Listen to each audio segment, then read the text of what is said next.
ঘটনার সময় 1947 সালের দিকে। দেশ ভাগ হয়ে যাওয়ার অল্প কিছুদিন পরের ঘটনা। যারা ইতিহাস নিয়ে টুকটাক ঘাটাঘাটি করেন তাদের অনেকেই জানেন যে ব্রিটিশরা চলে যাওয়ার পরে বাংলাদেশ থেকে অনেক হিন্দু মুসলিম ভারতে পাড়ি দেন, ঠিক তেমনি ভারত থেকে অনেক হিন্দু মুসলিম বাংলাদেশে চলে আসেন। বিশেষ করে বাংলাদেশ থেকে অধিকাংশই হিন্দু পরিবার ওই দেশে চলে গিয়েছিলেন, মানে ভারতে, আর ভারত থেকে অধিকাংশ মুসলিম পরিবাররা এখানে চলে এসেছিলেন। তো সেই সময় অনেকেই ভিটা বাড়ি ছেড়ে চলে যান, আবার অনেকেই সেই ভিটায় নতুন করে জীবনযাপন শুরু করেন, যারা নতুন এসেছেন আর কি। আজকের ঘটনা শুরু তেমন এক ভিটা থেকে। সাইফুদ্দিন সাফি এই ব্যক্তি পেশায় তিনি একজন ভারতের সীমান্তবর্তী একটি গ্রামের কাঠমিস্ত্রি ছিলেন। দেশ ভাগ হয়ে যাওয়ার পরে তিনি তার পরিবার নিয়ে ভারত ছেড়ে বাংলাদেশে চলে আসেন। নতুন বসতি করতে তাকে কিন্তু খুব বেশি বেগ পেতে হয়নি। সাতক্ষীরা জেলার সীমান্তবর্তী একটি গ্রামে তার পরিচিত কিছু মানুষ ছিলেন, তারাই তাকে এবং তার পরিবারকে একটি বাড়ির ব্যবস্থা করে দিয়েছিলেন। সেই বাড়িটিও তারই মতো আর এক পরিবারের, তবে তারা ছিল হিন্দু পরিবারের। তারা ভারতে চলে যায়। দেশ ভাগ হওয়ার কারণে ভারতে তারা পাড়ি দিয়েছিলেন, আর কখনো ফেরত আসেননি। আর তারা যে ফেরত আসবেন না সেটি আশেপাশের মানুষকে জানিয়েও গিয়েছিলেন। তাই কোনো ধরনের কোনো ঝামেলা ছাড়াই সাফি একটি তৈরি বাড়ি এবং বাড়ির আশেপাশে বেশ কিছু জমিও পেয়ে যান। সব এমন সহজভাবে পাওয়ায় সাফি এবং তার পরিবার বেশ খুশি হন। পরিবার বলতে সাফির বৃদ্ধ মা, স্ত্রী, 2 মেয়ে এবং 2 ছেলে। নতুন বাড়িতে যখন ওঠেন তখন সাফির ছেলেমেয়েরা কম বয়সের ছিল। বড় মেয়ের নাম ছিল ফুলি, তখন তার বয়স 12 কি 13 বছর। ঘটনা শুরু মূলত এই ফুলির কাছ থেকেই। তো নতুন বসতি গড়ে সাফি দিনরাত কঠোর পরিশ্রম করতে থাকেন, কারণ তিনি অল্প কিছু অর্থ নিয়ে এসেছিলেন। তার বেশিরভাগ এই বাড়ির দখল নিতে স্থানীয় কিছু গণ্যমান্য ব্যক্তিদের খুশি করার জন্য ব্যয় হয়ে গিয়েছিল। তাই অবশিষ্ট অর্থ দিয়েই তিনি প্রয়োজনীয় জিনিসপত্র কিনে উপার্জনের জন্য নেমে যান। উনি ভালো কাঠমিস্ত্রি ছিলেন, আর এই কারণে ওনার কাজের কিন্তু কোনো কমতি হয়নি। খুব দ্রুত এলাকায় ভালো নাম কুড়িয়ে ফেলেন তিনি। সারাদিন তিনি কাঠের কাজ করতেন, আর সন্ধ্যায় বাড়ি এসে আশপাশের শাকসবজি চাষ করার জন্য প্রয়োজনীয় কাজ সম্পূর্ণ করতেন। তার পরিবারের লোকজনও করত শাকসবজির কাজগুলো। তো দেখতে দেখতে নতুন বাড়িতে তাদের মাস 3 চলে যায়। এর মাঝে তেমন কোনো সমস্যা হয়নি। দিন এনে দিন খেয়ে চলা পরিবার ভালোভাবেই চলছিল, সেখানে কোনো সমস্যা হচ্ছিল না। কিন্তু ভালো খারাপ যে বিষয়টি আমরা বলি না কেন, আসলে কোনো কিছুই কিন্তু দীর্ঘস্থায়ী হয় না। 3 মাস পর একদিন দুপুরবেলার ঘটনা। মাটির ঘর হওয়ায় প্রায় মাটি লেপতে হতো সেই ঘরে। যারা গ্রামে থেকেছেন তারা বিষয়টি বুঝতে পারবেন। এই কাজটি মূলত সাফির মেয়ে ফুলি করত। সেদিন অদূরে খালের গোড়া থেকে মাটি এনে মেঝে ঠিক করতে শুরু করেছে।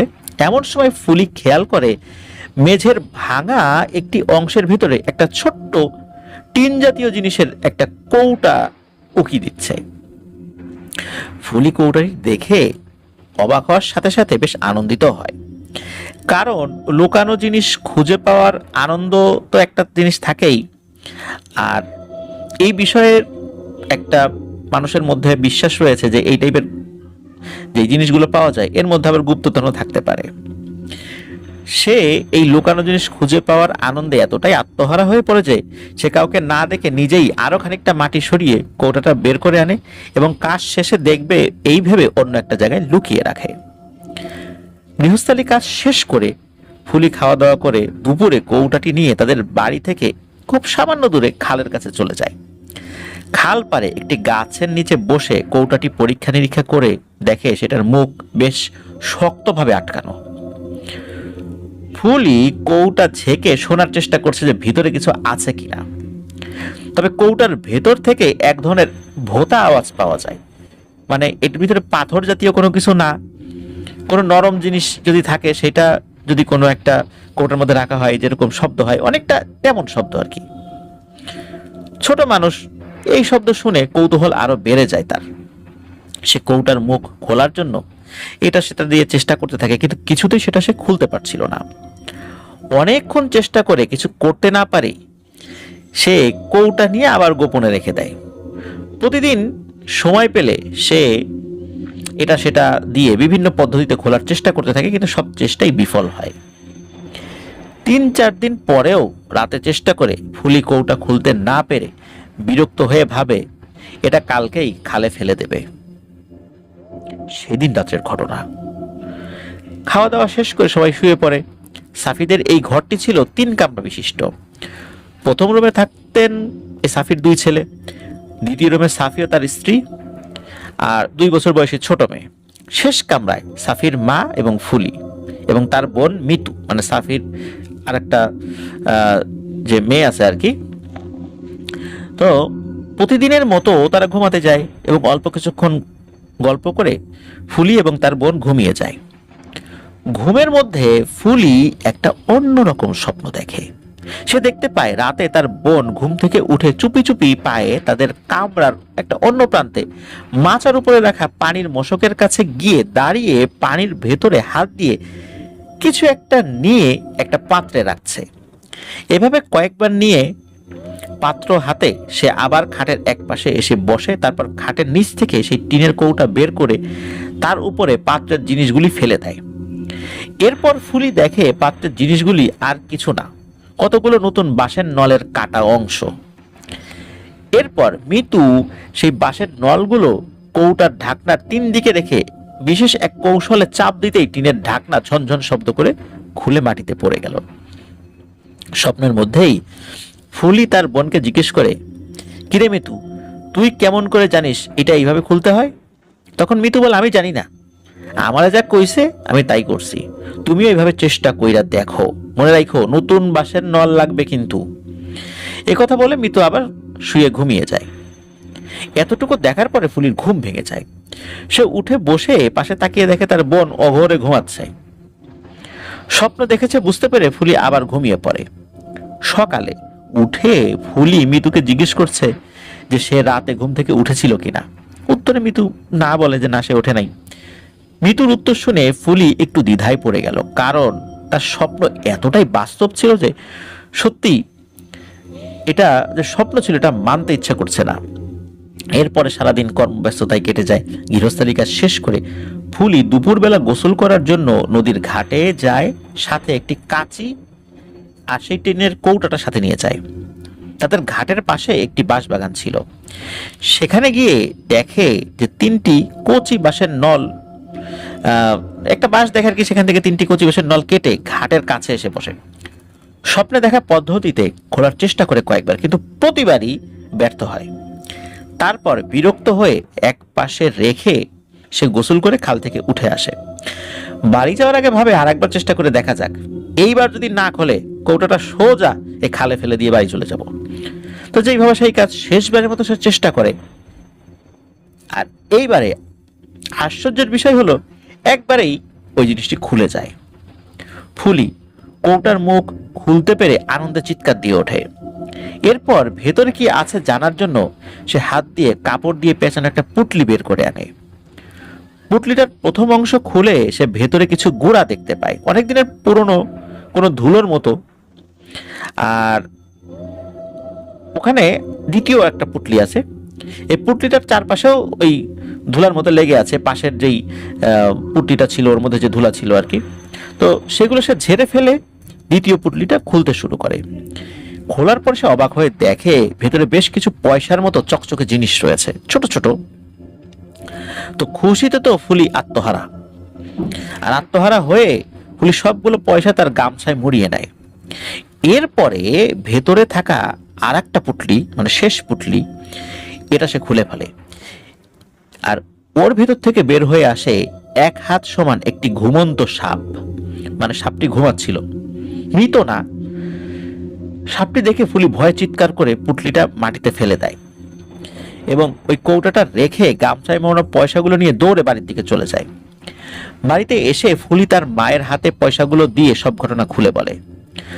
ফুলির দাদি পাশে বসে শুনছিলেন। তিনি বলে ওঠেন, বৌমা, এসব জিনিস কিন্তু ভালো হয় না, এগুলো এক্ষুনি খালে ফেলে দিয়ে আসো। কিন্তু এতগুলো চকচকে পয়সা তার স্বামীকে জিজ্ঞেস না করে ফেলে দিতে চাইলেন না ফুলির মা। তাই অপেক্ষা করতে লাগলেন স্বামীর ফেরত আসার।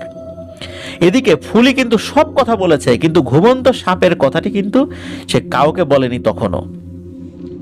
বিকেলবেলা সাফি বাড়ি ফিরে আসার পরে তার স্ত্রী স্বামীর হাতে পয়সাগুলোর মতো যে জিনিস, চকচকে জিনিসগুলো, এগুলো তুলে দিয়ে সব কথা খুলে পড়ে।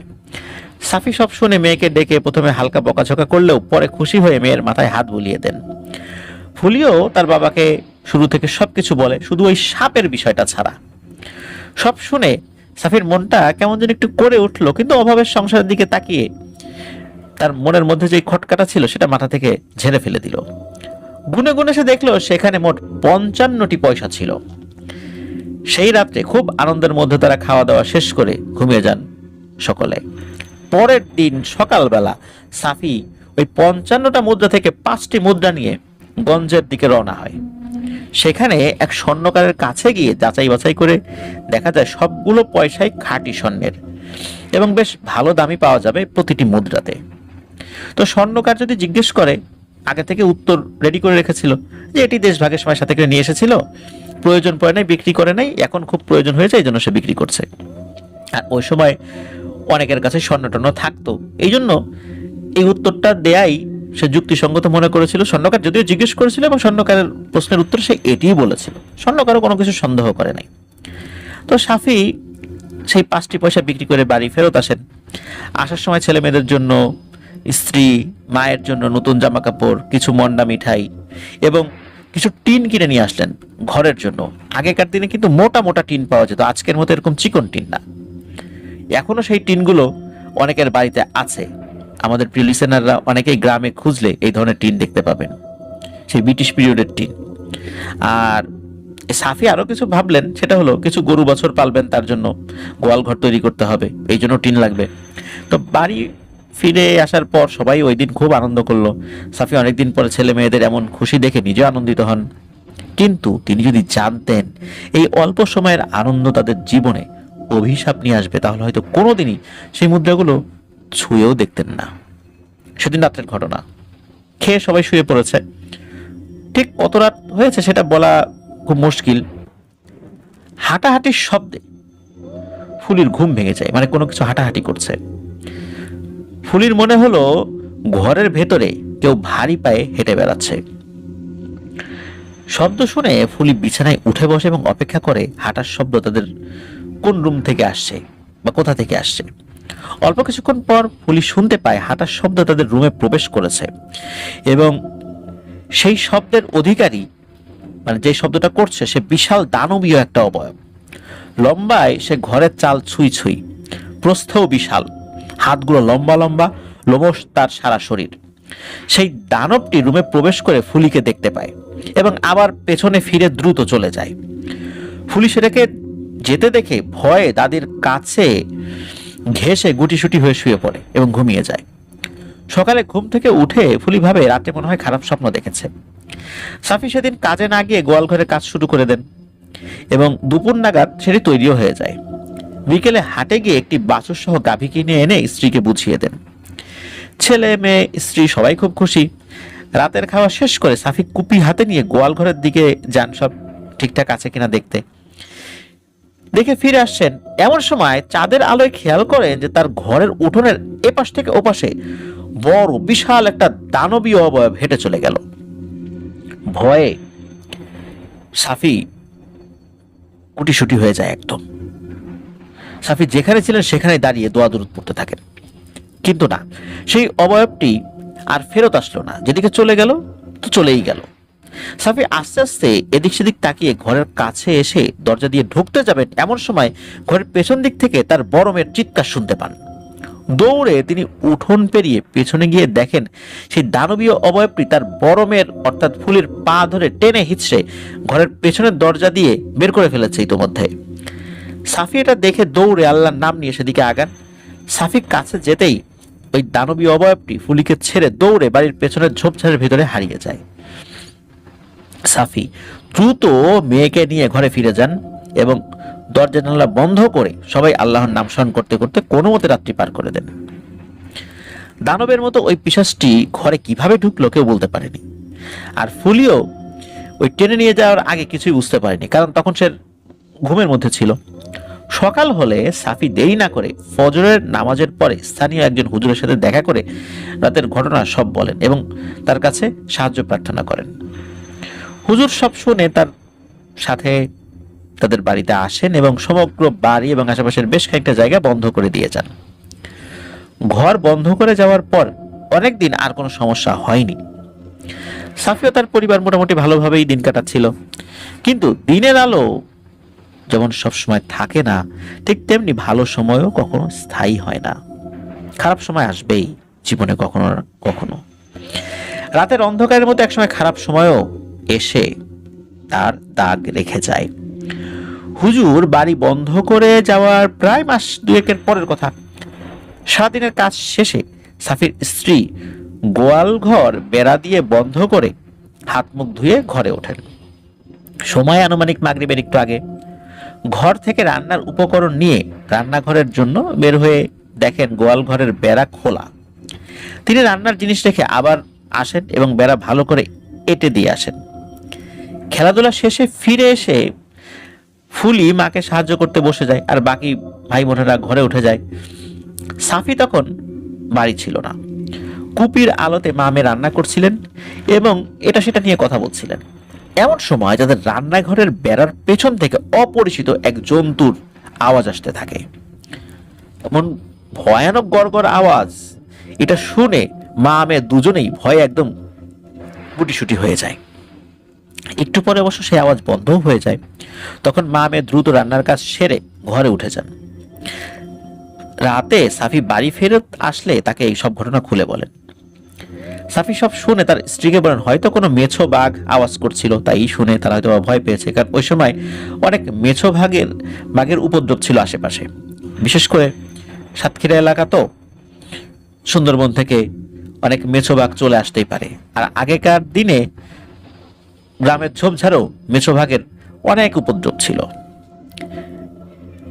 সাফির এই কথা শুনে স্ত্রী কন্যা বিশ্বাস কিছুটা করলেও সাফির স্ত্রী কিছুক্ষণ পর জোর গলায় বলতে থাকেন যে মেছো বাঘের আওয়াজ আমি চিনি, মেছো বাঘ এমন আওয়াজ করে বলে আমি জানি না, ওটা আসলে কোনো মেছো বাঘের আওয়াজ ছিল না।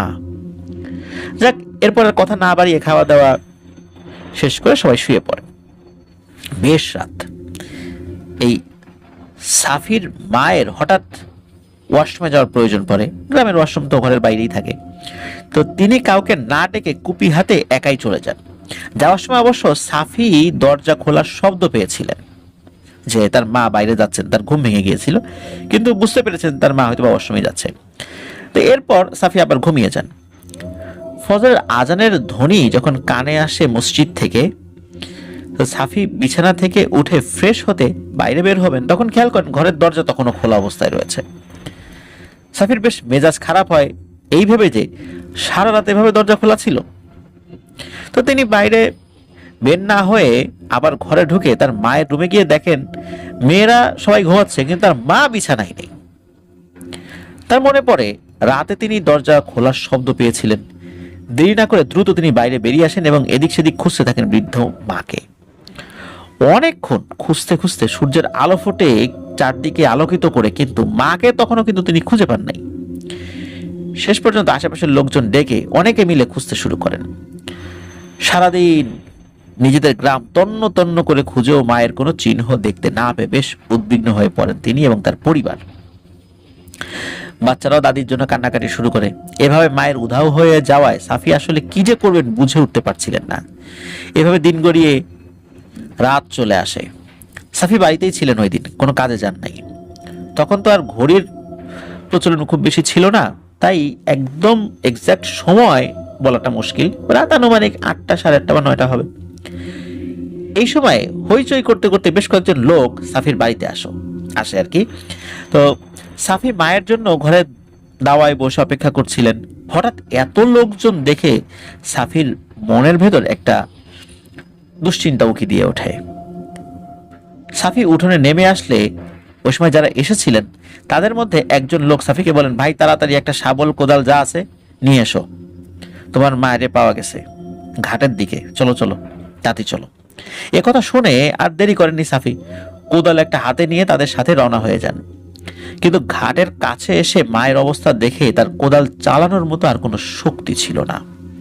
তিনি দেখেন খাল পাড়ে একটি গাছের নিচে তার মাকে গলা সমান মাটির নিচে মৃত অবস্থায় পুঁতে রেখে গেছে কেউ। কে বা কারা করেছে এই কাজ তার কোনো ধারণাই ছিল না তখন।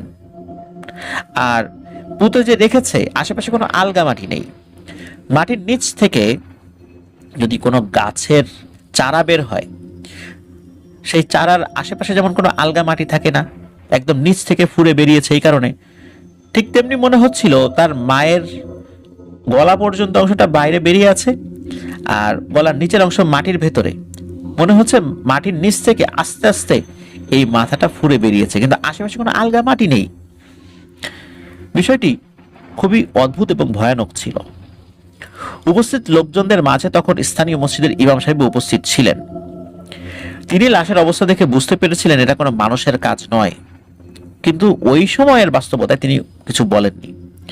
সবাই মিলে মাটি খুঁড়তে শুরু করে দেন, কিন্তু মাটি বেশি দূর খুঁড়তে আসলে হয়নি তাদের। আনুমানিক বুক পর্যন্ত মাটি খুঁড়ে সবাই দেখতে পেলেন সাফির মায়ের বুকের নিচের অংশ নেই। লণ্ঠনের আলোতে স্পষ্ট বোঝা যাচ্ছিল। এটা দেখে উপস্থিত সবাই ভয়ে হতবিহ্বল হয়ে যান। সবাই উঠে চলে যেতে চাইলে সাফির কাকুতি মিনতি শুনে ইমাম সাহেব সবাইকে আবারও অনুরোধ করেন লাশ বের করে আনার জন্য। ইমাম সাহেবের কথা কেউ অমান্য করেননি। তখনকার সময়ে ছোট বড় সব হুজুরের অন্যরকম একটা সম্মান ছিল। তারাও অনেক আমলদার ছিলেন, ওই সময়ে সবকিছু মেনে চলতেন। আর মসজিদের ইমাম সাহেবরা ছিলেন খুবই সম্মানিত, তাদের কথা মোটামুটি সবাই শুনতেন। ইমাম সাহেবের অনুরোধে সবাই মিলে হাত লাগিয়ে মাটি খুঁড়ে লাশের অর্ধেক অংশটি বের করে আনেন। খুব বীভৎস এবং একই সাথে ভয়ঙ্কর এক দৃশ্যের সাক্ষী হয়ে থাকলেন উপস্থিত সকলে।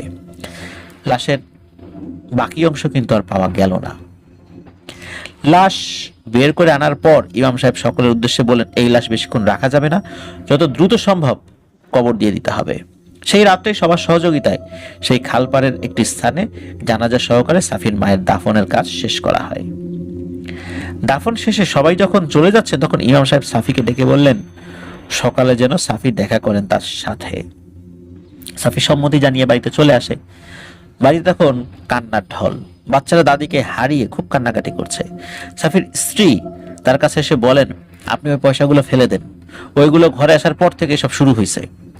স্ত্রীর এমন কথা শুনে সাফি বেশ রেগে যান এবং গালিগালাজ করে বলেন, ওগুলো কি চুরি করে আনছি না ডাকাতি করে আনছি যে ওর জন্য এই সমস্যা হবে?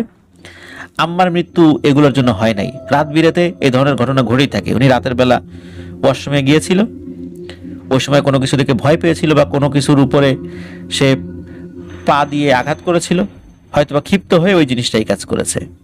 এটা গ্রামে কিন্তু অহরহই হয়। তো আর এই জায়গাটা খুব বেশি ভালো না।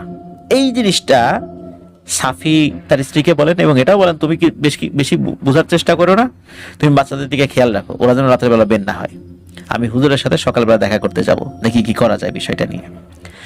স্ত্রীকে এসব কথা বললেও মনের ভিতর এক কোণে তিনি নিজেও একটা উপলব্ধি করতে পেরেছিলেন যে এই পয়সাগুলোর কোনো একটা ঝামেলা আছে।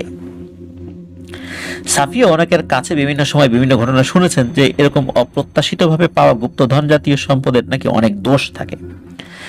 সাফি মনের ভেতরে এক ভয় নিয়ে গত দুদিনের ক্লান্তিকর পরিস্থিতির কারণে খুব দ্রুতই ঘুমিয়ে পড়েন। রাতের প্রায় শেষের দিকে সাফির হঠাৎ কোনো কিছু শব্দে ঘুম ভেঙে যায়। বিছানায় শুয়েই আধো ঘুম আধো চেতন অবস্থায় শব্দের উৎস বোঝার চেষ্টা করেন তিনি। অল্প কিছু সময় চারিদিকে একদম নিশ্চুপ। ভুল শুনেছেন ভেবে চোখ বুজে আবার ঘুমিয়ে পড়বেন। এমন সময় তার মাথা বরাবর খাটের ঠিক নিচ থেকে কে জানি টোকা দিল। শব্দ শুনেই সাফির সাথে সাথে খাটের উপর ধর্মর করে উঠে বসে। সেদিন তার স্ত্রী মেয়েদের সাথে ঘুমিয়েছেন, তাই রুমে সাফি একাই ছিলেন। সাফি ভাবছিলেন কোনো মেটে ইঁদুর ঢুকেছে মনে হয়, ওরাই হাঁটা চলার সময় শব্দ করছে। এমন সময় আরেকটি শব্দে সাফি বুঝতে পারে তার ধারণা একদমই ভুল। এবং সাফি এখন বিপদে পড়তে যাচ্ছে। এই শব্দটা ইঁদুরের না। সাফি শোনেন খাটের নিচে আবার টোকা পড়ছে, আর এবার টোকা দেওয়ার সাথে সাথে তার মৃত মা, যাকে তিনি সেদিন রাতে কবর দিয়ে এসেছেন, তিনি খুব করুণ ভাবে বলছেন, সাফি বাবা, আমার শরীরের আর অর্ধেক আয়না দে বাবা, একটু আয়না দে, খুব কষ্ট হচ্ছে। এই একই কথা সাফি বেশ কয়েকবার শোনেন এবং খুবই ভয় পেয়ে যান। আর ভয় পাওয়াটাই স্বাভাবিক, কিন্তু সাহস না হারিয়ে তিনি ওইভাবে বসা থেকেই নিচু স্বরে জিজ্ঞেস করেন, কিন্তু আম্মা, বাকিটুকু কই আছে তা তো আমি জানি না।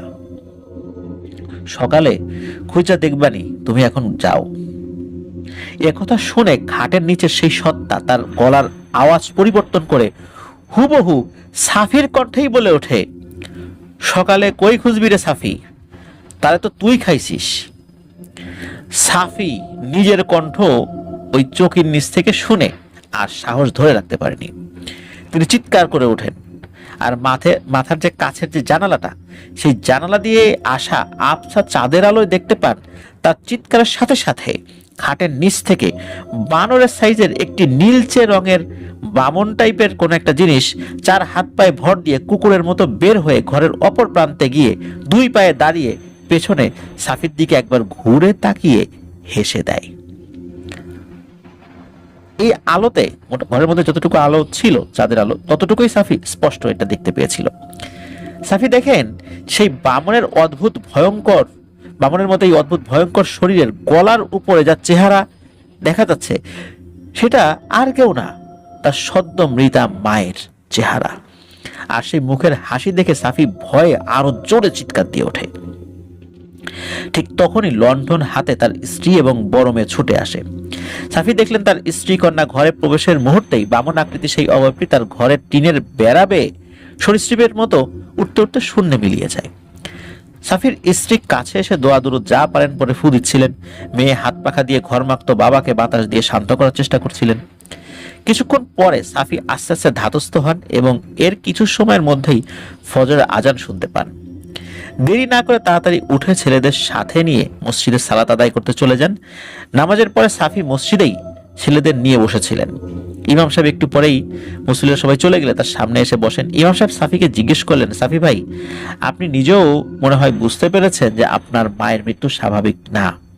কি এমন করেছেন আপনারা যার কারণে এই বয়স্ক একজন মানুষ এইভাবে নিহত হলেন? এরপরে সাফি ভাই ওনার বাড়ির আঙিনায় দেখা সেই দানবাকৃতি থেকে শুরু করে নিয়ে গতকাল রাতে তার সাথে ঘটে যাওয়ার সব ঘটনা খুলে বলেন। স্থানীয় একজন হুজুরের সাহায্য নিয়ে তিনি যে বাড়ির আঙিনা বন্ধ করেছিলেন সেই কথাও বলতে ভুললেন না, কিন্তু টিনের সেই কৌটা আর তার ভেতর থেকে পাওয়া মুদ্রার বিষয়টি একদমই উনি চেপে যান। ইমাম সাহেব সব কথা শুনে বলেন, সাফি ভাই, আপনার পরিবারের সাথে এমন ঘটনা কেন ঘটছে সেটা আমি বুঝতে পারছি না, কিন্তু যতটুকু আমার অভিজ্ঞতা আছে এইসব বিষয়ে সেই আলোকে বুঝতে পারছি আপনার পরিবার কোনো জিনের আক্রোশের শিকার হয়েছে। সাবধানে থাকবেন, বাচ্চাদের দিকে খেয়াল রাখবেন, আর কোনো সমস্যা হলে আমাকে জানাবেন। এসব কথা বলে ইমাম সাহেব সাফি ও তার ছেলেদের তখনকার মতো বিদায় দেন। সাফি বের হয়ে যেতে যেতে ইমাম সাহেব ভাবতে থাকেন বিষয়টি নিয়ে। তিনি সাফির কথা শুনে বুঝতে পারেন যে সাফি কিছু একটা গোপন রেখে কথা বলেছে, তাই বিষয়টি আরো ভালোভাবে ভেবে জানার চেষ্টা করবেন বলে উনি সিদ্ধান্ত নেন। ইমাম সাহেবের বিষয়ে কিছু তথ্য না দিলেই নয়। প্রিয় লিসেনার্স, এই ইমাম সাহেব অনেক ধরনের প্যারানরমাল বিষয়ের সমাধানে বেশ নাম করা একজন আলেম ছিলেন। তো আশেপাশে 2-4-10 গ্রামে বড় ধরনের কোনো সমস্যা হলে ওনার ডাক পড়ে। ছোটখাটো সমস্যায় উনি সাধারণত কাজ করেন না বা তার কাছে লোকজন আসেও না, অন্যান্য হুজুরদের কাছে যান। যেমন কারো বদনজর কাটানো, সুস্থতার জন্য ঝাড়ফুঁক দেয়া, তাবিজ কবজ দেয়া, এই কাজগুলো উনি করতেন না সাধারণত। তো তখনকার সময়ে অন্য 10 জন হুজুর কবিরাজ থেকে তিনি একটু আলাদা ছিলেন। কারণ হলো উনি একজন সুকণ্ঠী কারি, তারপর হাফেজ ছিলেন। ওনার কাছে অনেকেই আরবি শিখতে আসতেন। দিনের বেলায় মানুষ আর রাতের বেলা নাকি মুসলিম জিনেরা তার কাছে আসতো। সেই সুবাদে ওনার মোটামুটি অনেক জিন ছাত্র ছিলেন, যাদের মাঝে জিনদের বাচ্চা থেকে শুরু করে অনেক বয়স্ক জিনেরা পর্যন্ত ছিলেন। সেই ছাত্র জিনদের দিয়েই তিনি অনেক কাজের তথ্য সংগ্রহ করার চেষ্টা করতেন। আর জিনেরা যদি নিজে থেকেই ইচ্ছা করতো কোনো কাজ করে দেওয়ার, সেক্ষেত্রে উনি তাদের সহযোগিতা নিতেন। জিনদের শিক্ষাদানের সময় তাদের সাথে তিনি তার একমাত্র নাতিকেও পবিত্র কোরআন মাজিদ শিক্ষা এবং বিভিন্ন বিষয়ের এলেম দিতেন।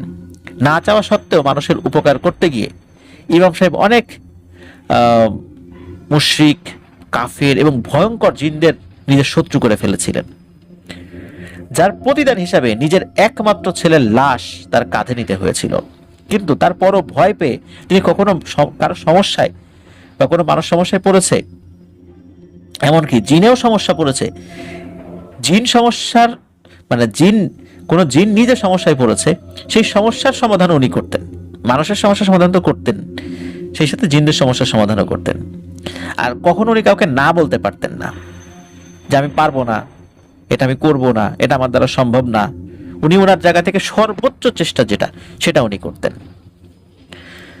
তো যার কারণে মানুষ এবং জিন জাতি প্রত্যেকের কাছেই উনি খুব সম্মানিত ছিলেন।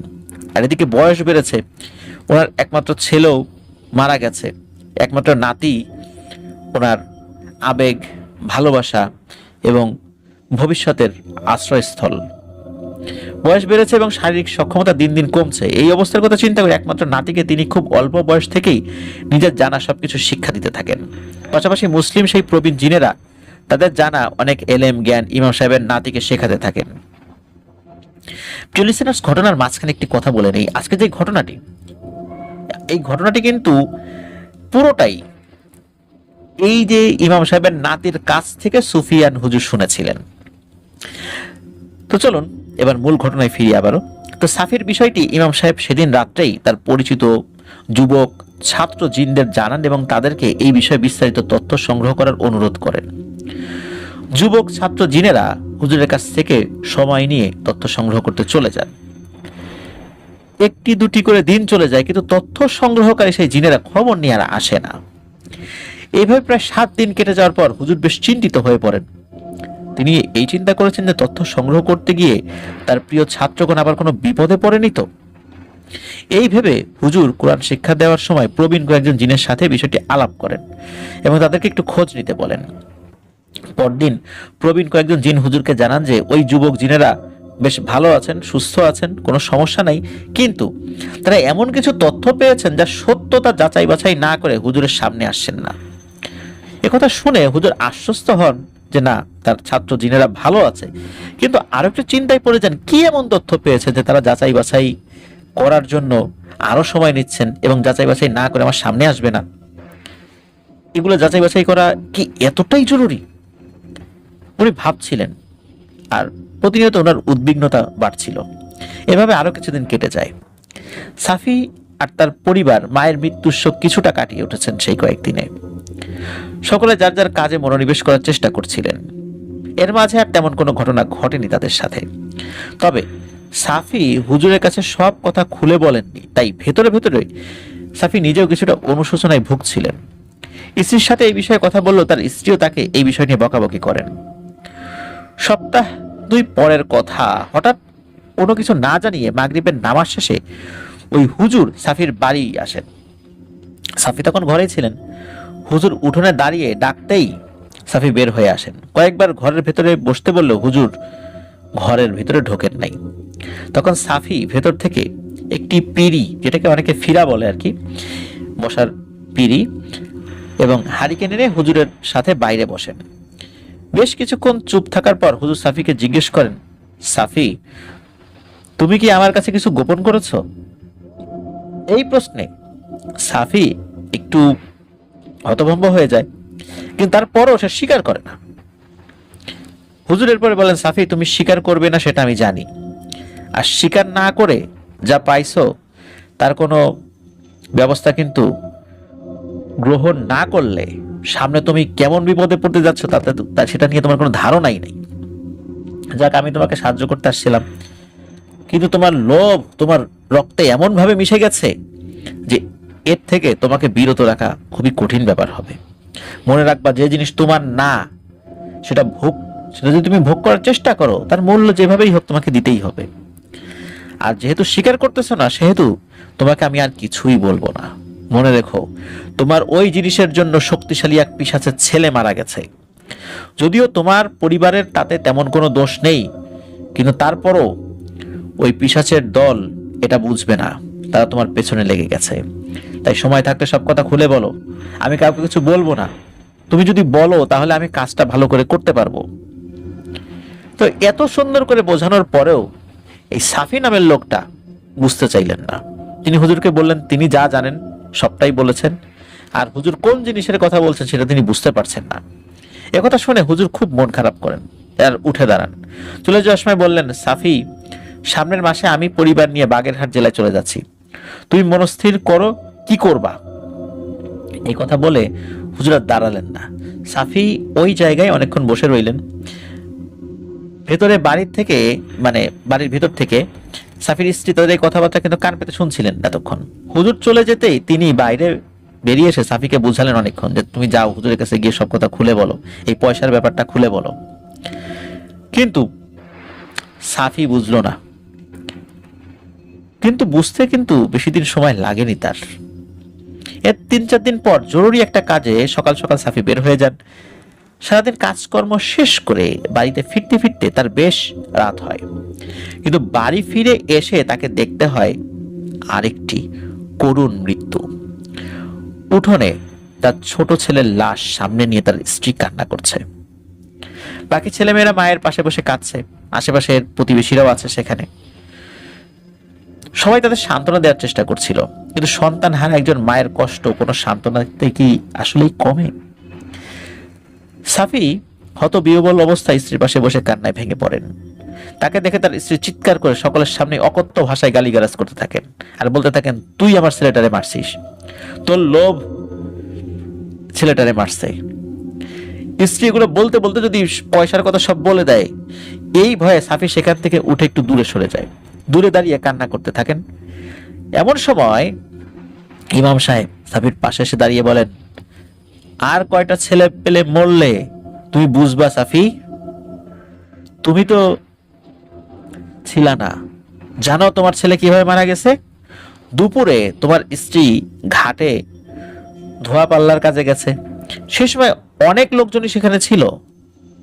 তোমার বাচ্চাটা অন্য বাচ্চাদের সাথে ঘাটে গোসল করছিল। এমন সময় তোমার ছেলে হঠাৎ করে চিৎকার দিয়ে বলে ওঠে, মা, আমার পায়ে কি যেন লাগছে। এই কথা শেষ হতে না হতেই সবার চোখের সামনে এক টানে তোমার ছেলেকে কেউ যেন মাঝ নদীতে নিয়ে যায়। তারপর তোমার ছেলে শুধু একবার মা বলে চিৎকার দিতে পেরেছে।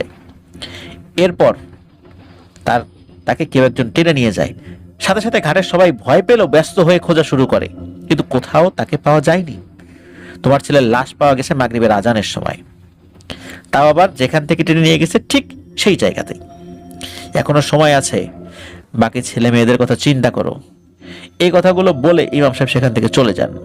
সেদিন রাত্রেই সাফির ছেলেকে কবর দেওয়া হয়।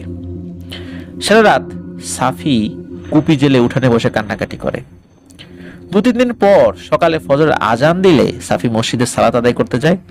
সালাত আদায় শেষে সাফি একান্তে ইমাম সাহেবের কাছে মেয়ের টিনের কৌটা পাওয়া থেকে শুরু করে নিয়ে মুদ্রা পাওয়া যায় সেখান থেকে কিছু খরচ করা সব ঘটনা খুলে বলেন। সব শুনে ইমাম সাহেব একটু গম্ভীর হয়ে চিন্তায় ডুবে যান। একটু পরে সাফিকে বলেন, সাফি, তুমি যা বলছো তার মোটামুটি সবই আমি জানি, এত কিছু বললে কিন্তু সাপটার কথা কেন বললে না? ইমাম সাহেবের এই প্রশ্নে সাফির মাথায় আকাশ ভেঙে পড়ে। তিনি বলেন, সাপ? সাপ আবার কোথা থেকে আসলো? সাপের কথা কি বলবো, আমি তো কিছু বুঝতে পারছি না। সাফির এই কথায় এবং তার চেহারা দেখে ইমাম সাহেব বুঝলেন যে সাফি আসলে সাপের বিষয়ে কিছু জানে না। তখন ইমাম সাহেব বলেন, শোনো তাহলে, সেদিন তোমার মেয়ে সেই কৌটায় শুধু মুদ্রাই পায়নি, সেই কৌটায় একটি সাপও ছিল। এই সাপটি মূলত বন্দী ছিল সেই কৌটায়। তুমি যে মুদ্রাগুলো পেয়েছো সেগুলো হচ্ছে ওই সাপটির প্রাণের মূল্য। ওই সাপটি কোনো এক সাধারণ সাপ ছিল না, সেটি খুব শক্তিশালী এক হিন্দু জিন সর্দারের একমাত্র ছেলে ছিল। অনেক আগে তুমি যে ভিটায় আছো সেখানে এক হিন্দু তান্ত্রিক ছিল। কিভাবে যে সে ওই জিনের বাচ্চাটিকে আটকেছে সেই বিষয়ে আমি জানতে পারিনি, তবে তাকে আটকে তার বাবার কাছ থেকে কয়েকবার সে মুক্তিপণ হিসাবে মুদ্রা দাবি করেছে এবং আদায়ও করেছে। ওই তান্ত্রিক বেশ শক্তিশালী ছিল, যার কারণে সেই জিন সর্দার তাকে মেরে ছেলেকে উদ্ধার করতে পারেনি। এভাবে অনেক বছর কেটে যায়। একসময় তান্ত্রিক বয়সের ভারে খুব অসুস্থ হয়ে পড়ে। তখন সেই জিন সর্দার তান্ত্রিকের কাছে খুব অনুনয় করে বলে ছেলেকে ফিরিয়ে দিতে। ছেলের মা অসুস্থ হয়ে পড়েছে ছেলের শোকে, কিন্তু তান্ত্রিক বুঝতে পারে যে ছেলেকে একবার হাতে পেলে এই জিন সর্দার তাকে ছাড়বে না। তাই সে তন্ত্রমন্ত্র করে, কালো জাদু করে জিনের ছেলেকে কিছু মুদ্রা সহ একটি কৌটায় বন্দি করে। তুমি যে মুদ্রাগুলো পেয়েছো তার প্রতিটি মুদ্রায় সেই জাদুর তন্ত্র লেখা ছিল। অনেক বছর আটকে ছিল। এই কারণে জিনের বাচ্চাটি বেশ অসুস্থ ছিল, যার কারণে শুরুতেই সে নড়াচড়া করতে পারেনি। মুদ্রাগুলো নিয়ে তোমার মেয়ে যখন চলে যায় তখন তার উপর থেকে জাদুর প্রভাব কাটতে শুরু করে এবং কিছুক্ষণ পরে সে একটু নড়াচড়া করে ওঠে। কিন্তু আল্লাহ হয়তো তার মৃত্যু তার বাবার সামনে লিখে রেখেছিল। সাপটি যখন জ্ঞান ফিরে পেয়ে নড়াচড়া শুরু করে তখন ঘাটের পাশে খেলাধুলা করতে থাকা কিছু ছেলে পেলের চোখে পড়ে যায়। তারা সবাই মিলে লাঠি দিয়ে পিটিয়ে মেরে ফেলে তাকে। আর সেই ছেলেপুলের দলে তোমার 2 ছেলেও ছিল। আর এই সব ঘটনা খুব কাছে একটি গাছের ডালে বসে সেই সর্দার জিন দেখছিল। দিনের আলো থাকায় এবং আশেপাশে অনেক অনেক মানুষ থাকায় সে তার ছেলেকে নিতে পারছিল না, শুধু অসহায়ের মতো এই দৃশ্য দেখছিল। এত বছর নিজের ছেলেকে আটক আছে এটা জানার পরও, এই প্রথম দেখে তারপরও ছেলেকে নিতে পারছিল না। অপেক্ষা করছিল তার ছেলে একটু সুস্থ হয়ে পানিতে নেমে পড়লেই ছেলেকে সে সরিয়ে নেবে। কিন্তু তার বদলে এত বছর অপেক্ষার পরে দেখতে হলো ছেলের করুণ মৃত্যু। তুমি নিজেই বলো, তার জায়গায় তুমি থাকলে তুমি কি করতে সাফি? তার উপরে তুমি সেই তন্ত্রের মুদ্রা খরচ করে সেই অর্থে পরিবারের মুখে খাবার দিয়েছ। তুমি কি বুঝতে পারছো তুমি যে তুমি এবং তোমার পরিবার কি ভয়ানক বিপদে পড়েছ? খুব তাড়াতাড়ি এই তন্ত্রের প্রভাব দেখা যাবে, তখন কি করবা? তোমার লোভ পরিবারকে কোথায় নিয়ে গেছে বুঝতে পারছো? কথাগুলো বলে ইমাম সাহেব থামলেন।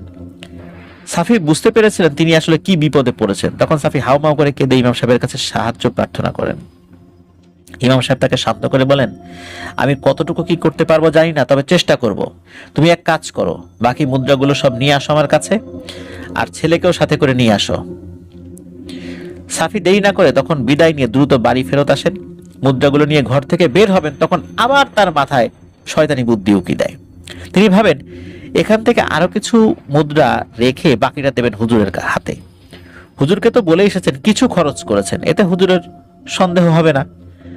আর হুজুর যদি আল্লাহর রহমতে সবকিছু ঠিকঠাক করে দিতে পারেন তাহলে তো এই মুদ্রাগুলো পরে খরচ করার কোনো সমস্যা নাই। আর কতগুলো মুদ্রা আমি খরচ করেছি এটা তো হুজুরকে বলি নাই। এই ভেবে সেই মুদ্রাগুলো থেকে কিছু মুদ্রা সরিয়ে রেখে বাকিগুলো নিয়ে ছেলেকে সাথে নিয়ে মসজিদে ফেরত যান। ইমাম সাহেব মুদ্রাগুলো নিয়ে সাফির ছেলেকে বসিয়ে বেশ কিছু আমল করে পানি খাইয়ে দেন এবং শরীর বন্ধ করে দেন। তারপর সাফিকে বলেন, এখন তোমরা বাড়ি যাও, আমি বিকেলে আসব, তোমার বাড়ি বন্ধ করে দিয়ে যাব। আর ছেলেকে একটু চোখে চোখে রেখো কিছুদিন, আমি দেখি জিন সর্দারকে কিভাবে মানানো যায়। এরপরে সাফি ছেলেকে নিয়ে বাড়ি ফেরত আসেন। আর কাউকে না বলে যে কয়েকটি মুদ্রা রেখেছিলেন সেটি ঘরের বাইরে উঠোনের এক জায়গায় সবার অলক্ষ্যে মাটি চাপা দিয়ে লুকিয়ে রাখেন। এইদিকে পুত্র শোকে সাফির স্ত্রী খুব অসুস্থ হয়ে পড়েন। এইদিকে কি হচ্ছে সে কোনো কিছু খেয়াল করতে বা জানতেও পারল না। দুপুরবেলা সাফি ছেলেকে নিয়ে খেতে বসেছেন, এমন সময় শুনতে পান ঘরের ভেতর থেকে তার স্ত্রী একই সাথে দুটি ভিন্ন কণ্ঠে কথা বলছে। একটি তার নিজের কণ্ঠ, কিন্তু অন্যটি এই পৃথিবীর কারো কণ্ঠ হতেই পারে না। এমন কর্কশ পুরুষালী মোটা কণ্ঠ কোনো মানুষের হয় কিনা সন্দেহ। শুধু কণ্ঠ শুনেই সাফির ভয়ে ঘাম ছুটে যায়। তিনি ছেলে মেয়েদের বসিয়ে রেখে ঘরের ভেতরে রুমে প্রবেশ করে দেখেন তার স্ত্রী খাটের উপর শুয়ে থাকা অবস্থায় নিজেই এভাবে কথা বলছে। দুটি কণ্ঠই তার ভেতর থেকে আসছে, যদিও স্ত্রীর কথা ছাড়া অন্য কণ্ঠটি কি বলছে এটি সে বুঝতে পারছিল না। সাফি একটু কাছে গিয়ে স্ত্রীর নাম ধরে ডাকতে তার স্ত্রী এক ঝটকায় তার দিকে ফেরত তাকায়। সেই তাকানো যে ভয়ঙ্কর দৃষ্টি এটি কোনো মানুষের হয় না। সাফি দেখতে পান তার স্ত্রীর চোখের কোনো মণি দেখা যাচ্ছে না, শুধু সাদা অংশটুকু দেখা যাচ্ছে। সাফির ডাকে তার স্ত্রী তার দিকে তাকিয়ে শুয়ে থাকা অবস্থায় ওই অবস্থাতেই শরীরের কোনো অংশ না ভেঙে, মানে হাঁটু না ভেঙে শটান 2 পায়ের উপরে দাঁড়িয়ে পড়ে। এটা দেখে সাফির ভয়ে অবস্থা খারাপ হয়ে যায়। সাফি দ্রুত স্ত্রীর কাছে গিয়ে তাকে ধরতে যায় আর ছেলে মেয়েদের বলে লোকজন ডাকতে। বড় মেয়ে ফুলি এসে বাবাকে সাহায্য করতে মাকে চাপড়ে ধরে। ঠিক তখনই তার স্ত্রী 2 হাতে মেয়ের 2 গাল চেপে ধরে আর মুখের সামনে এনে সেই ভয়ানক কণ্ঠে বলে ওঠে, তোর কিছু হবে না আপাতত, তুই আমার ছেলেকে মুক্ত করেছিলি, কিন্তু তোর আর কিছুই থাকবে না, এটা মনে রাখিস। এ কথা বলে ফুলিকে ছেড়ে দিয়ে সেই অমানসিক কণ্ঠটা সাফির দিকে মুখ ঘুরিয়ে বলে, তোর সাথে কিন্তু আমার অনেক হিসাব বাকি রে সাফি। তোর মতো বাপ যার থাকে, সেই বাপের ছেলে পেলেদের হত্যা করার জন্য জল্লাদের প্রয়োজন হয়, আর তুই একাই যথেষ্ট, তুই একাই জল্লাদের কাজ করতে পারবি। তোর সাথে আমার হিসাব নিকাশ চুকাতে হবে, আর তোর মতো বাপ আর কারো ঘরে যেন না থাকে। এ কথা বলে এক বিকট চিৎকার দিয়ে তার স্ত্রী জ্ঞান হারান। সাফির অবস্থা ভয়ে খুব খারাপ, তারপরও সে অনেক কষ্ট করে স্ত্রীকে শুইয়ে দিয়ে পাশে বসে দোয়া দরুদ পড়তে থাকেন। একটু পরেই ঘরের আশেপাশে বেশ কয়েকজন লোক এবং মহিলারা চলে আসেন। তারা আসলে মহিলাদের কাছে স্ত্রীকে রেখে সাফি বাইরে বের হয়ে এসে বসেন। একটু পরে ইমাম সাহেবকে নিয়ে সাফির আর এক ছেলে বাড়ি ফেরত আসেন। ইমাম সাহেব এসে সব শুনে উঠানে বসেই একটু পানি এনে বেশ কিছু আমল করে ফু দিয়ে সাফির হাতে দিয়ে তার স্ত্রীকে খাইয়ে দিতে বলেন। সাফি উঠে গেলে ইমাম সাহেব বাড়ির পেছনের ঝোপের ভেতরে চলে যান। একটু পর বেশ কিছু কাঁচা ডাল নিয়ে ফেরত আসেন। উঠোনে এসে সেগুলো পড়া পানি দিয়ে ধুয়ে দেন। তারপরে অনেকক্ষণ ধরে বিভিন্ন আমল করে ডালগুলোতে ফু দিতে থাকেন। বেশ কিছুক্ষণ পর হুজুর একজনের সাহায্য নিয়ে উঠে দাঁড়ান। সবাই বুঝতে পেরেছিলেন হুজুর একটু অসুস্থ হয়ে পড়েছেন, কিন্তু প্রবীণ হুজুর থামলেন না। তিনি উঠে দাঁড়িয়ে মুখে বিভিন্ন দোয়া কালাম উচ্চারণ করতে করতে ডালগুলো নিয়ে বাড়ির সীমানার চারদিকে পুঁতে রেখে আসেন। এত সময়ের মাঝেও ইমাম সাহেব একবারের জন্য আমল পাঠ বন্ধ করেননি। সব ডাল পুঁতে রাখা শেষ হলে হুজুর থামেন এবং বড় বড় নিঃশ্বাস নিতে থাকেন। কয়েকজন ইমাম সাহেবকে ধরে বাড়িতে দিয়ে আসেন। সেদিন রাত্রে এশার সালাতের পর সাফিকে ইমাম সাহেব ডেকে পাঠান। সাফি আসলে হুজুর বসতে দিয়ে বলা শুরু করেন, সাফি, আমার বয়স হয়েছে, এই বয়সে শরীর অনেক কিছুই নিতে চায় না, তারপরও তোমার ছোট বাচ্চাগুলোর দিকে তাকিয়ে তোমার সাহায্য করার চেষ্টা আমি করতেছি। তোমার বাড়ির চারপাশে আমি কিছু ডাল পুঁতে রেখে এসেছি, মনে রেখো ওই ডালগুলো যেন কোনোভাবেই কোনো কারণে কেউ বের না করে ফেলে। সবচেয়ে ভালো হয় বেড়া দিয়ে ওই ডালের পাশে কিছু গাছ লাগিয়ে দাও। নামাজ কালাম পড়বা ঠিক মতো, আর আমি ওই জিন সর্দারের সাথে কথা বলা যায় কিনা দেখি। এখন যাও, পরে তোমাকে যদি লাগে আমি ডেকে পাঠাবো। কথা শেষ হলে সাফিকে কিছু আমল শিখিয়ে দিয়ে বাড়ি পাঠিয়ে দেন ইমাম সাহেব। রাত্রে তাহাজ্জুদের সালাত আদায় শেষে হুজুর ওনার ঘরে বসেই সেই জিন সর্দারকে ডাকার চেষ্টা করেন। অনেকক্ষণ চেষ্টা করে হুজুর উঠে যান আসন থেকে। এরপরে উঠোনে একটু বের হয়ে আসতে দেখতে পান উঠোনের এক কোণে অন্ধকার জায়গায় বিরাট দানবীয় একটি অবয়ব দাঁড়িয়ে তার দিকে তাকিয়ে আছে। ইমাম সাহেব সাহস করে এগিয়ে যান সেই দিকে, কিছুটা দূরে দাঁড়িয়ে সালাম দেন তার উদ্দেশ্যে। সালামের উত্তর না দিয়ে সেই অবয়বটি বলে ওঠে, অন্য কেউ ডাকলে আমি আসতাম না কোনোভাবেই। একজন মুসলিম হওয়া সত্ত্বেও তোমার ডাকে আমি দেখা করতে আসছি, কারণ আমাদের জিন জাতের অনেকেই তোমার কাছে শিক্ষা লাভ করে। ধর্ম নিয়ে অন্য সর্দারদের মতো আমার কোনো বাড়াবাড়ি নেই। এখন বলো, আমাকে তুমি কেন ডাকছো?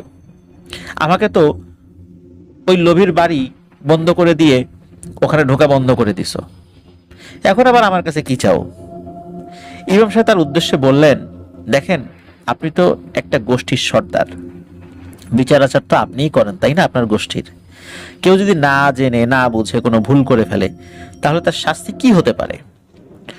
সেই জিন সর্দার উত্তর দেন, ভুল করলে তার মাফ হয়, কিন্তু দোষ করলে কি মাফ হয়? ওই পরিবারের সকলেই আমার সন্তানের জীবনের জন্য তান্ত্রিককে দেয়া সেই অর্থ খেয়েছে। যে অর্থের জন্য আমার সন্তান মরেছে, সেই অর্থ ভোগকারী কেউ বেঁচে থাকবে না। না সেই তান্ত্রিকের পরিবার কেউ বেঁচে আছে এখন, আর না থাকবে এই সাফির পরিবারের কেউ। তবে হ্যাঁ, এতটুকু তোমাকে বলে যাই, আমি একদম অবিচার করি না, কিন্তু তার স্ত্রী এবং 2 মেয়ের কোনো ক্ষতি আমি করব না।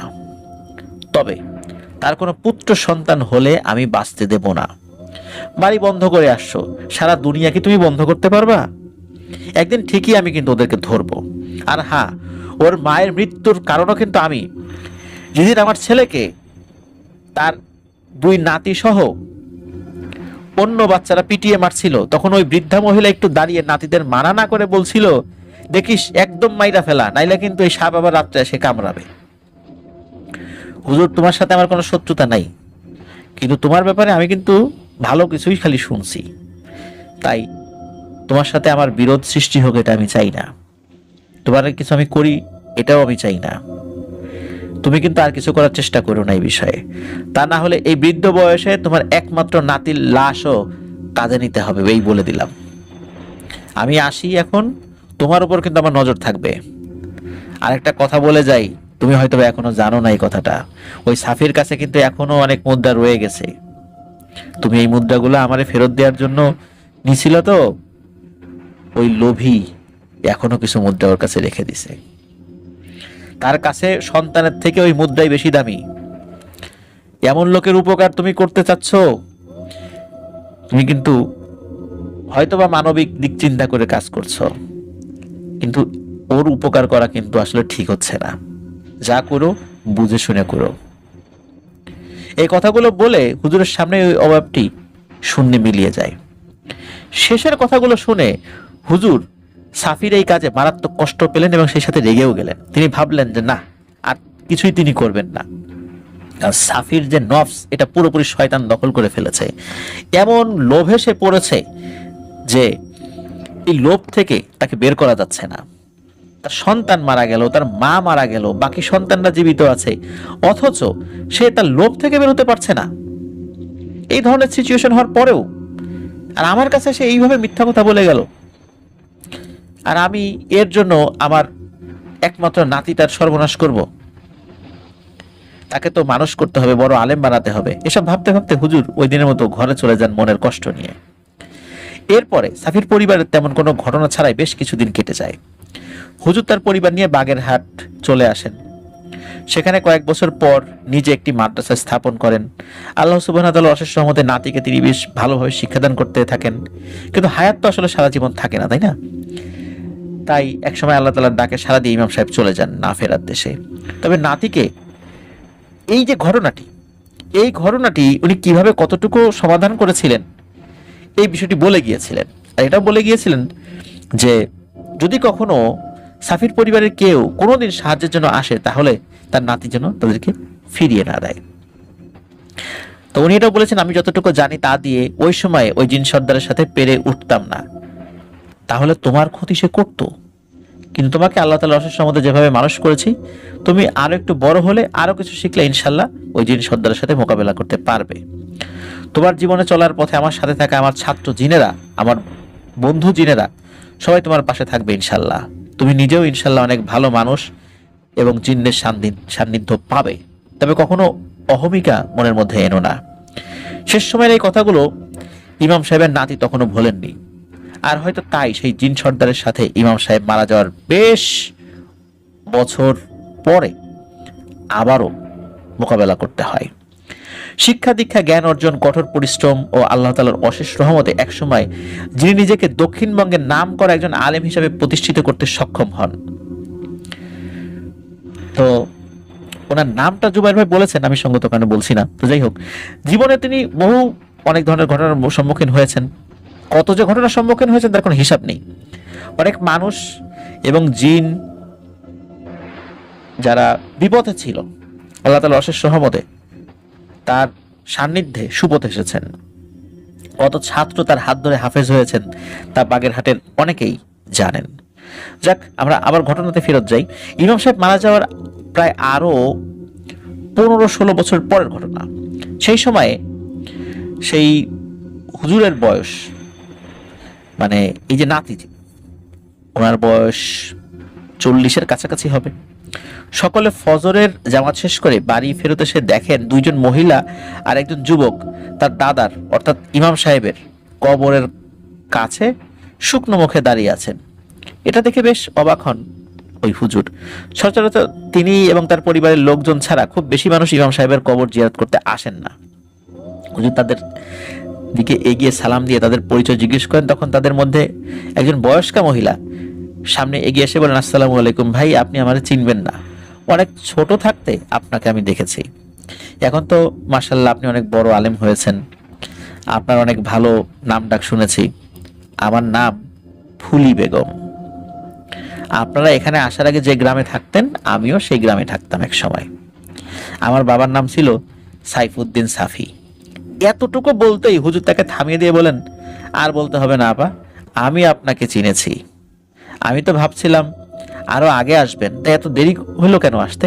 ফুলি বেগম উত্তর দিলেন, অনেক খুঁজছি আমরা, কিন্তু আপনার দাদার দেখা তো পাই নাই, পরে আপনার নাম নিতেই অনেকে ঠিকানা দিতে পারছে। তো হুজুর কেন আসছি সেটা তো বুঝতেছেন, আপনারা গ্রাম ছেড়ে আসার 8 মাসের মাথায় আমার বাবারে আর খুঁজে পাই নাই, তাকে কে কোথায় নিয়ে গেছে, সে কোথায় আছে আমরা জানি না।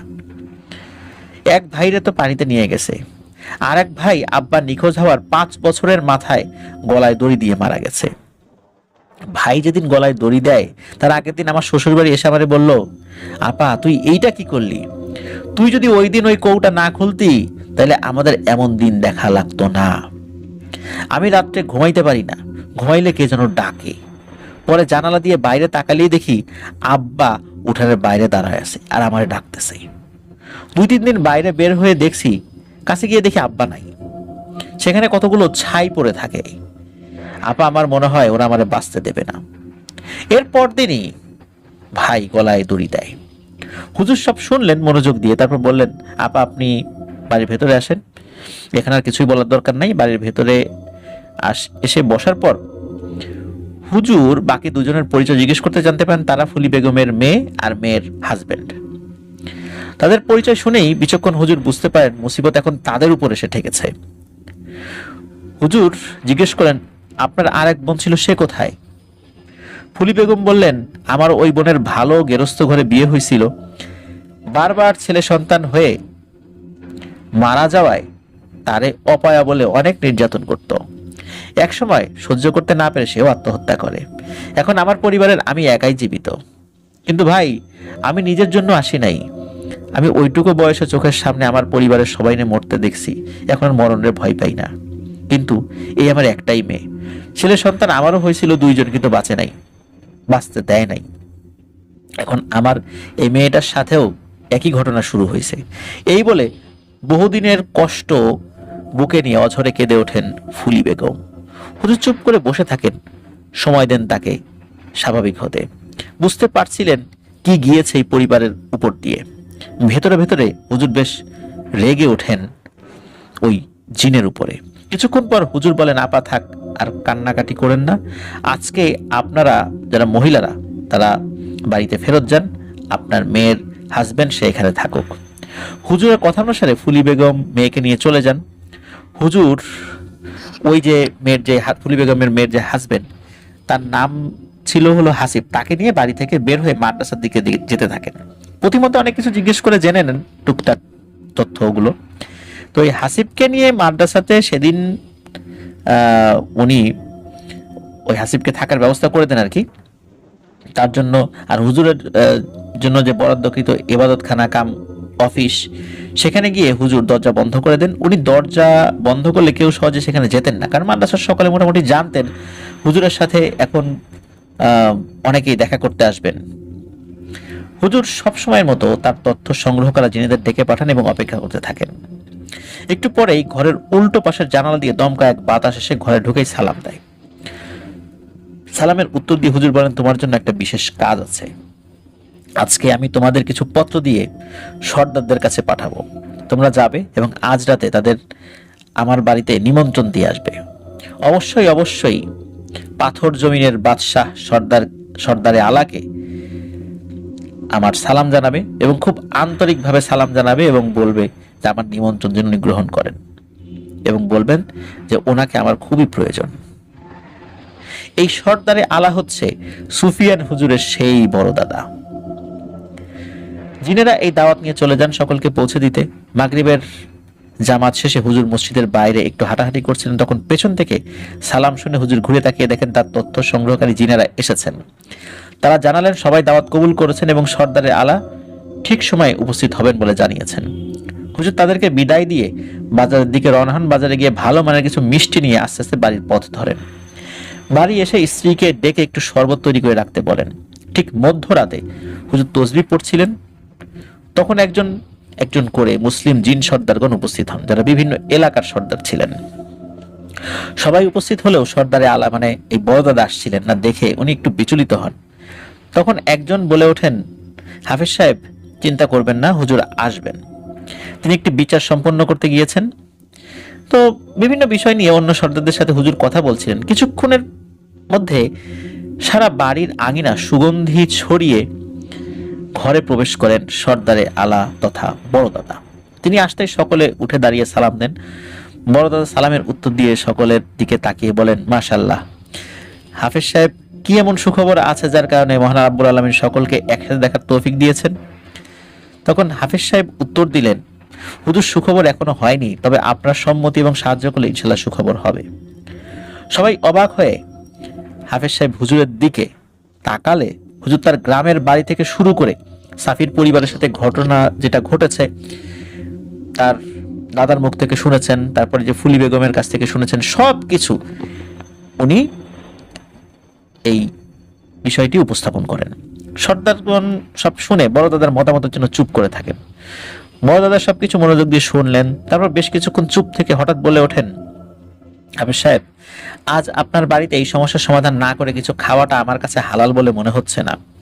আল্লাহ শক্তি দিয়েছেন, তাই বলে সেটা দুর্বলের উপর দেখানো অপরাধ। সেই জিন সর্দার প্রথমে যেটা করেছে সেটা একজন সন্তান হারা পিতার কাছ থেকে এটা আশা করাই যায়। এটা দোষের কিছু সে করেনি, কারণ তার সন্তানকে যেভাবে সে নিহত হতে দেখেছে সে প্রতিশোধের নেশায় সেটা করেছে। এইটার জন্য তাকে কোনো শাস্তি দিতে পারবো না। কিন্তু এখন সে যেটা করছে সেটা তার অহমিকা প্রকাশ করে করছে, আর এটা আমি মেনে নেব না। নিরীহ মানুষগুলোর পরিবার পরিজন ধ্বংস করে সে খুব অপরাধ করেছে, কিন্তু এখন যেটা করছে, যে সন্তানগুলো পৃথিবীতে আসবে তারা তো কোনো অপরাধ করেনি, তাদেরকেও ক্রমাগত হত্যা করে যাচ্ছে। তারা কি সেই পয়সার অর্থ খেয়েছিল? তারা তো সেই স্বর্ণ মুদ্রার অর্থ খায়নি। সুতরাং এদেরকে হত্যা করা ওই জিন সর্দারের অহমিকার বহিঃপ্রকাশ ছাড়ার কিছুই নয়। সুতরাং এটার বিচার তো করতে হবে। তখন উপস্থিত অন্য সর্দারদের কাছে বড়দাদা জানতে চান যে আপনাদের সম্মতি কি, আপনারা কি ওই জিন সর্দারের বিচার করতে দিবেন? আপনাদের কোনো আপত্তি আছে? তখন উপস্থিত সবাই বলেন যে না, আমাদের কোনো আপত্তি নেই, আপনি আপনার মতো করে যেটা ভালো হয় সেটা করেন। তখন বড়দাদা তার অনুগত একজন জিন রেহমান, এই রেহমান ভাইকে ডেকে পাঠান বা তার উদ্দেশ্যে ডাক দেন। রেহমান ভাই সকলকে সালাম দিয়ে ঘরে প্রবেশ করলে বড়দাদা বলেন, রেহমান, তুমি সব শুনেছ, তুমি সেই জিন এবং তার সাহায্যকারী যত জিন আছে সকলকে গিয়ে আমার সালাম জানাবে এবং বলবে তারা যেন আমার সাথে এসে দেখা করে।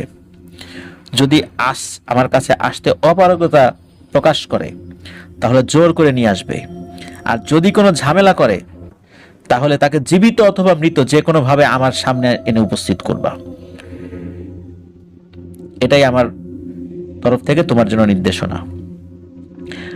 তো রেহমান ভাই বড়দাদার আদেশ পালনের সাথে সাথে সেখান থেকে চলে যান। তখন বড়দাদা হাফেজ সাহেব হুজুরকে বলেন, হাফেজ সাহেব, সাফির মেয়ে এবং তার পরিবারকে আমার তরফ থেকে সালাম দিবেন, বলবেন মহান আল্লাহ কাউকে এত ক্ষমতা দেননি যে সে ভুলে যাবে তার সীমানা। যে সীমানা ভুলে যায় তার কিন্তু একটা সময়ের কিছুই থাকে না, আর নিশ্চয়ই আল্লাহ সীমা লঙ্ঘনকারীকে পছন্দ করেন না। বড়দাদা এই কথা বলে কিছু না খেয়ে উঠে চলে যান। উপস্থিত সর্দারগণ একে একে বিদায় নিয়ে চলে যান। সকালে ফজরের নামাজের পর হুজুর মাদ্রাসাতে গিয়ে হাসিবকে ডেকে পাঠান। হাসিব আসলে হুজুর বলেন যে আশা করি কিছুদিনের মধ্যে তোমাদের পরিবারের এই কালো ইতিহাস এবং সেই অভিশাপ দুই শেষ হবে ইনশাল্লাহ। যাও, বাড়ি ফিরে যাও, বাড়ির সকলকে আমার সালাম জানিও।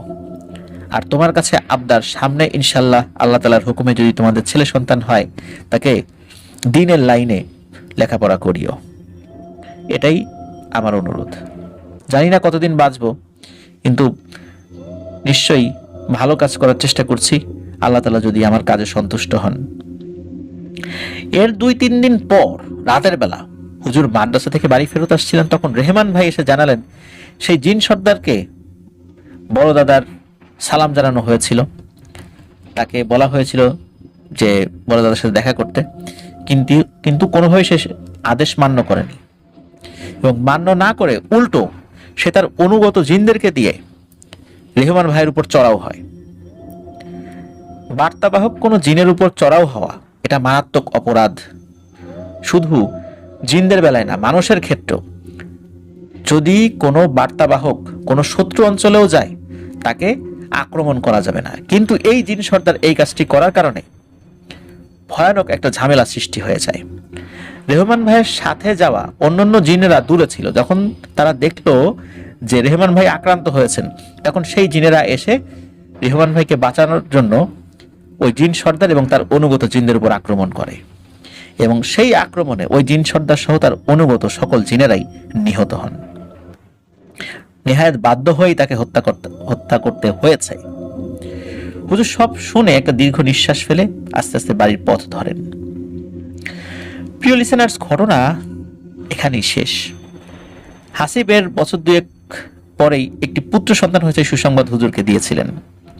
পরবর্তীতে এই যে হাসিবের সেই পুত্র সন্তানকে তিনি মাদ্রাসায় ভর্তি করিয়েছিলেন। আর প্রিয় লিসেনার্স, আপনারা ভেবে অবাক হবেন যে সেই পুত্র সন্তান এখন বাংলাদেশের নাম করা একজন ইসলামিক বক্তা। তার নাম বলা যাচ্ছে না, অবশ্যই তার নাম বলাটা ঠিক হবে না।